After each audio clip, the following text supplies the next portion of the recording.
बहाल करो, बहाल करो, बहाल करो। वादा खिलाफी नहीं चलेगी, नहीं चलेगी, नहीं चलेगी। खट्टर सरकार होश में आओ, होश में आओ, होश में आओ। कारपोरेट की दलाली बंद करो, बंद करो, बंद करो। अडानी अंबानी की दलाल सरकार मुर्दाबाद, मुर्दाबाद, मुर्दाबाद। मेहनत कश का भाईचारा जिंदाबाद, जिंदाबाद, जिंदाबाद। आवाज दो, एक है। और जोर जुल्म की टक्कर में संघर्ष हमारा नारा है, ईद लिए लड़ाई है, आगे और लड़ाई है। वादा खिलाफी नहीं चलेगी, नहीं चलेगी, नहीं चलेगी। झूठे वादे नहीं चलेंगे, नहीं चलेंगे, नहीं चलेंगे। किसान मजदूर कर्मचारियों की दुश्मन सरकार मुर्दाबाद, मुर्दाबाद, मुर्दाबाद। खट्टर सरकार होश में आओ, होश में आओ, होश में आओ। खट्टर तेरी कबर खुदेगी, आज नहीं तो कल खुदेगी। खट्टर थारी कबर खुदेगी, यही खुदेगी, यही खुदेगी। आवाज दो, हम एक हैं।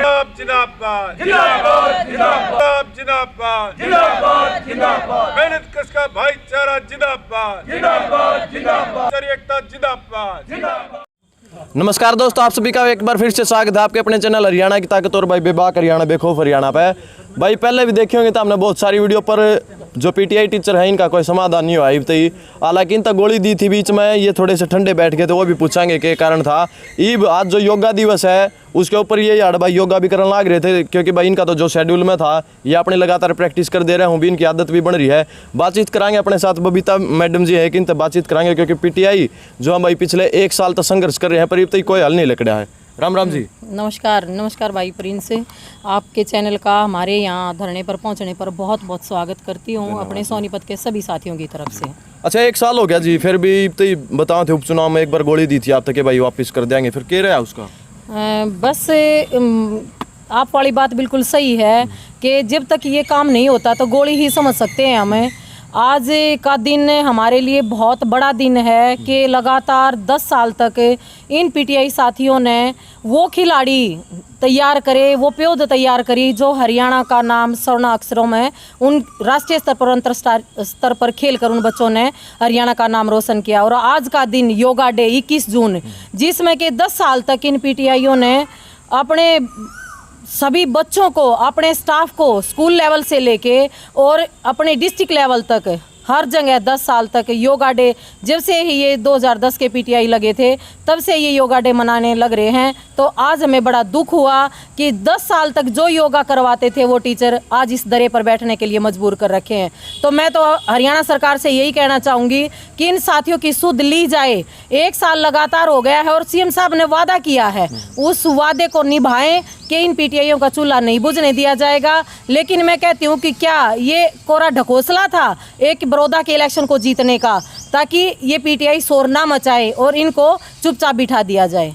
अच्छा ये बाप तो घोषणा दे दिया गया, ये किसान भी तभी घोषणा दे रखा है सरकार के कुछ चार आपने की लाग है। और खिलाड़ियों की बात करें आपने तो बहुत सारे खिलाड़ी दिए हैं आपने भी, और भी जो टीचर हैं उनकी प्रैक्टिस करवाई, बहुत खिलाड़ी लकड़े हैं, पर फिर भी खिलाड़ियों की भी कदर नहीं हो रही। आपने 2-3 दिन पहले एक सुर्खिया में एक न्यूज़ आई होगी, वह भी देखी होगी कि एक लड़की है गोल्ड मेडलिस्ट, हालांकि उसकी कोई कदर नहीं करी है सरकार ने। बिल्कुल, देखकर बड़ा दुख हुआ कि हमारे इन पीटीआईयों को, उन बच्चों के गुरुओं का भी ये हाल जो 1 साल से रोड पर बैठ के हाहाकार मचा रहे हैं। मैं एक बात और प्रिंस भाई आपको बताना चाहती हूँ कि 1 तारीख को हमें रिलीव किया गया था 2020 में, उस दिन से और आज तक मैं ये अपना बैनर भी आपको दिखाऊंगी, मेरे 20 साथी इस दुनिया से अलविदा कह गए सिर्फ उस टेंशन में कि हमें हमारी गलती ना होने के कारण भी हमें बाहर का रास्ता दिखाया गया, राजनीति का शिकार हमें बनाया गया। तो मैं सरकार से कहना चाहती हूँ कि समय रहते, बहुत लंबा टाइम हो चुका है और अपने वायदे को पूरा करें, नहीं तो ये पीटीआई उग्र रूप धारण करने के लिए मजबूर हो जाएंगे। अगला कदम क्या कुछ होगा फिर अब आपका, अगर सरकार नहीं मानेगी तो? सरकार नहीं मानेगी तो फिर आप वही बोलते हैं ना कि जब तक बच्चा रोता नहीं तो माँ भी दूध नहीं पिलाती। तो वही काम हम सरकार के साथ करेंगे कि जल्दी से जल्दी या तो इनकी सुध ली जाए, नहीं तो आगे हम बड़ा कदम उठाने के लिए तैयार हैं। लगातार बैठे हो आप धरने पर, लगा आपने इससे कोई सरकार का फर्क पड़ेगा? देखो वैसे तो लगता नहीं, क्योंकि इस सरकार ने 1 साल हो गए हमें बोलते हुए आपका काम हो जाएगा, आपका काम हो जाएगा, लगता तो नहीं, लेकिन फिर भी हम उम्मीद करते हैं, एक आस है कि जो हमने बनाकर, जिन लोगों को हमें चुनकर उस विधानसभा में भेजा है, उन लोगों ने हमारी सुध लेनी चाहिए, क्योंकि हमारी वोट की ताकत पे ही वो वहाँ सरकार बनाए हुए हैं। अगर ये लोग बनाना जानते हैं तो ये गिराना भी जानते हैं। जी। राम राम जी। राम राम भाई। तो आप क्या कुछ कहना चाहो जी? सरकार ने क्यों करके माना कि सरकार क्योंकि गोली दे दी थी आप? तो एक और बात है कि ये जो धरना था ये भी ढीला पड़ गया था, बताओ। नहीं, धरना ढीला नहीं पड़ा था भाई, वो एक झूठी बात लगा लो जो हम सच्ची मान गए, और हो सकता है वो सच्ची भी हो, क्योंकि अब भी ये कह रहे हैं कि नहीं आपका काम होया रखा है, थोड़ा सा कोर्ट में दिक्कत हो रही है, और अभी ये 22 जुलाई हमारी तारीख है, शायद इस पे हमने 101% मुझे तो उम्मीद है जी, और कुछ मेरे भाइयों को भी है, लेकिन कुछ कह रहे हैं कि ये बिल्कुल झूठा ढकोसला है, लेकिन शायद हमारा 22 तारीख को हमने समाधान हो जाए। बिल्कुल, मुझे 101% विश्वास है। तो भाई हम भी आए कहेंगे कि भाई इनका समाधान हो जाए, क्योंकि 1 साल हो गया, बहुत लंबा टाइम हो गया है। राम राम जी। हाँ नमस्कार जी। ठीक हो? हाँ जी ठीक ठाक जी। ठीक तो ना लग दे मना पे अड़ धरना दे हो? नहीं यहाँ ठीक ठाक है, वैसे तो 1 साल से आपको पता है, पूरे हिंदुस्तान को, पूरे हरियाणा को, सबको पता है कि हम ठीक ठाक तो है ही नहीं, क्योंकि हमारे बच्चे जो हैं उनकी पढ़ाई रुक गई, घर का जो भी था खर्चा उतना ही है, और आमदनी 1 पैसा भी नहीं।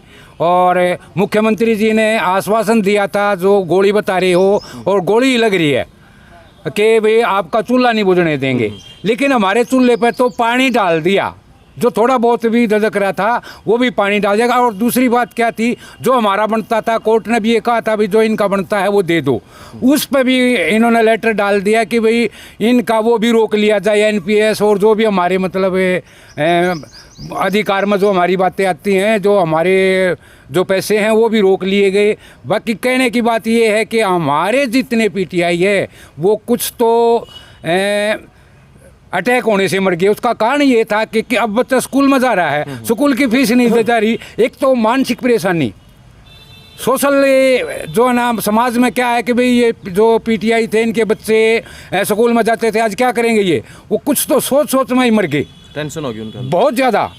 और कुछ अपना जो है ना थोड़ा सा दिल करड़ा करके रह रहे हैं, लेकिन हमारे 20 जो साथी रिलीव होने के बाद 20 साथी जो हमारे मरे हैं, और यंग साथी जो हमारे मरे हैं, क्यों? उनके बच्चे स्कूलों से, किसी का बच्चा हॉस्टल में पढ़ रहा था, किसी के माँ बाप बीमार थे, किसी के मैं मकान लिया, किसी ने कर्जा देना है, लोन नहीं चूक रहा।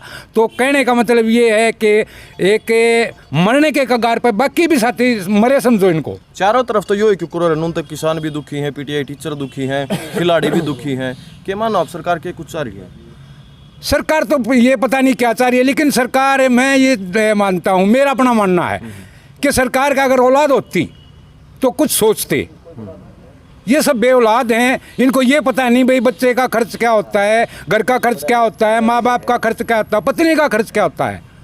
आप धरना दे रहे हो यार, जो करीब किसाना ने कह दें ये तो खालिस्तानी, उनके ऊपर भी मुकदमे लागे हैं, आतंकवादी। अगर आप तभी ये कहने लगे मुकदमे लागे, फिर आपकी क्या प्रतिक्रिया? हमारे मुकदमे लागे भी हैं, हो सकता है आगे भी लगन लग जाए, पीछे भी लगे हैं, क्योंकि हमने जो है ना बार बार प्रदर्शन किया है। प्रशासन के पास ताकत है, सरकार के पास ताकत है, अपनी ताकत को आजमारी है, और उस ताकत से सरकार चाहे जो कुछ कर सकती है, क्योंकि सरकार के पास मास्टर की होती है।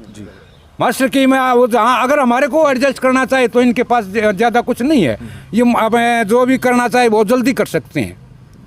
जी। तो भाई सत्यवान नरवाल जी साइड किसान जो दुखी हैं, प्रधान जी इनसे बातचीत कराएंगे। राम राम जी। राम राम भाई। शुक्र क्यों कर दुखी कर रखे, किसान भी दुखी, खिलाड़ी भी रही है, आपने PTI टीचर देख लिए। बिल्कुल, चाहे किसान है चाहे मजदूर है, वो सारे के सारे इतनी दुखी कर रखे हैं। ये भी हमारे परिवारों से हैं, और उधर से हमारे जो किसान भाई हैं, जो मैं बीमा क्लेम की बात करूं, प्रधानमंत्री ने एक योजना चलाई थी किसानों को लूटने के लिए, वार्षिक एक कर लगा रखा है बीमा के नाम पर। बीमा लूट लेते हैं, और जब देने की बारी आती है, एक भाई हमारे सामने खड़ा है किसान, 20 एकड़ का इसने बीमा करवाया था बाड़ी का, और इसने लगभग 31,000 कुछ पैसे इसके कट गए, रुपया है इसके 13,000। जब कंपनी वालों से बात करी तो उन्होंने कहा कि 1 किलो का बीमा करवा रखा था। जब ये सारे कागजात दिखाए, देखिए मैंने 20 किलो बीमा करवा रखा है। फिर कहीं इतना खराब आया, 1 किलो में था, देखिए मेरी ये रिपोर्ट देखिए, मेरे 20 किलो में खराब आ रहा है, और अब वो बीमा कंपनी भाग रही है। ऐसे ही बड़ौदा उपचुनाव में जैसे इन पीटीआई के साथ अन्याय किया, धोखा किया, इनको गुमराह किया गया मुख्यमंत्री द्वारा,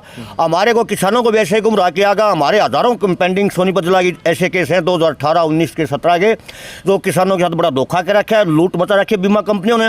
हमारे को भी जो ज्वाइंट चीफ सेक्रेटरी है और वो जो एक रंगी राम है, उन अधिकारियों से उस दौरान मिलाया गया चंडीगढ़ में स्पेशल, और हमारे को आश्वासन दिलाया गया, ऐसा हुआ दिखाया गया कि 5-7 दिन में किसानों का समाधान हो जाएगा, जो करोड़ों रुपये हमारा बकाया है। उस जब जो ही बड़ौदा उपचुनाव हुआ और इनकी कड़तला की लकड़ी उज्जत के पास कोई वो नहीं, और हम भी इस आंदोलन में बढ़ रहे हैं। जो ही मतलब एक आंदोलन और चलाना पड़ेगा, हमने केंद्र सरकार के विरुद्ध भी लड़ाई लड़नी पड़ रही है और हरियाणा सरकार के विरुद्ध भी लड़ाई लड़नी पड़ रही है और इस टोटली भी लड़ाई लड़नी पड़ रही है। यानी कि जगह जगह हमारी दिनचर्या ही आंदोलन बन गई है और इस आंदोलन को और तेज करेंगे और पूरा हमारा समर्थन है, चाहे पूरे किसान और मजदूर समाज का, इन पीटीआईयों का। हमारी चेतावनी सरकार को, इनका तुरंत समाधान कर दे, वरना बहुत जल्दी ही गंभीर परिणाम भुगतने होंगे सरकार जी। को। बहुत बहुत धन्यवाद। तो भाई अंत में एक बात कहेंगे कि ये जो पीटीआई टीचर इनका भी समाधान होना चाहिए, किसानों का भी। और जब यह सरकार आई तो भाई आपने भी वायदे देखे होंगे इनके कि भाई 2 करोड़ रोजगार देंगे। अगर ये रोजगार देने थे तो भाई इससे बढ़िया तो रोजगार ना ही देते। और किसानों की कही थी आय दुगनी कराएंगे, आय दुगनी आप देखो क्यों करो, ये बॉर्डर आप है। बाकी गणा कवानी के खुद समझदार हो आप, वीडियो ने शेयर कर दियो इसी के साथ। जय जवान जय किसान।